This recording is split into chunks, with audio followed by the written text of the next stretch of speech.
بسم اللہ الرحمن الرحیم۔ حدیث نبی صلی اللہ علیہ وسلم۔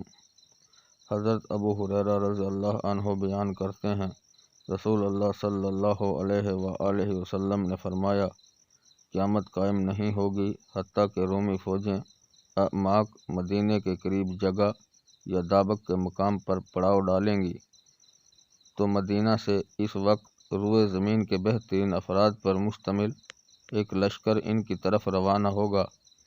جب وہ صف بندی کر لیں گے تو رومی کہیں گے، تم ہمارے اور ان لوگوں کے درمیان جنہوں نے ہمارے افراد کو قیدی بنایا تھا راستہ چھوڑ دو، ہم ان سے قتال کرنا چاہتے ہیں۔ مسلمان کہیں گے، نہیں، اللہ کی قسم، ہم تمہارے اور اپنے بھائیوں کے درمیان راہ خالی نہیں چھوڑیں گے۔ وہ ان سے قتال کریں گے، وہ 2/3 شکست کھا جائیں گے، اللہ ان کی توبہ قبول نہیں فرمائے گا۔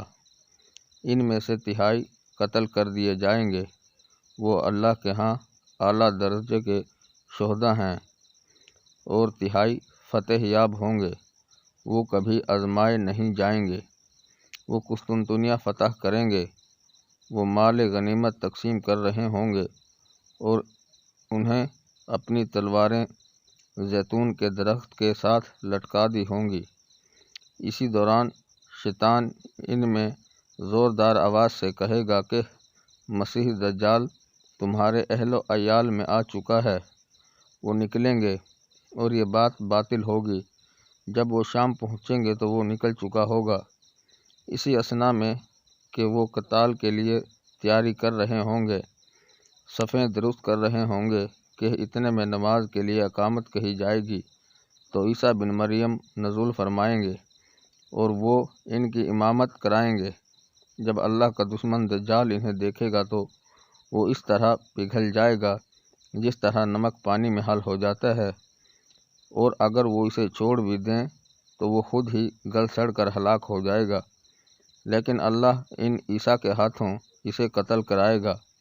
وہ اپنے نیزے پر اس کا لگا ہوا خون دکھائیں گے۔ حدیث نمبر 5421، مشکوٰۃ المصابیح۔ حضرت ثوبان بیان کرتے ہیں، رسول اللہ صلی اللہ علیہ وآلہ وسلم نے فرمایا، مجھے اپنی امت کے متعلق گمراہ حکمرانوں کا اندیشہ ہے۔ جب میری امت میں تلوار رکھ دی جائے گی تو وہ روز قیامت تک ان سے نہیں اٹھائی جائے گی۔ حدیث نمبر 5394، کتاب مشکوٰۃ المصابیح۔ ناظرین کرام، مزید ویڈیوز دیکھنے کے لیے چینل سبسکرائب کریں اور بیل آئیکن پریس کریں۔ شکریہ۔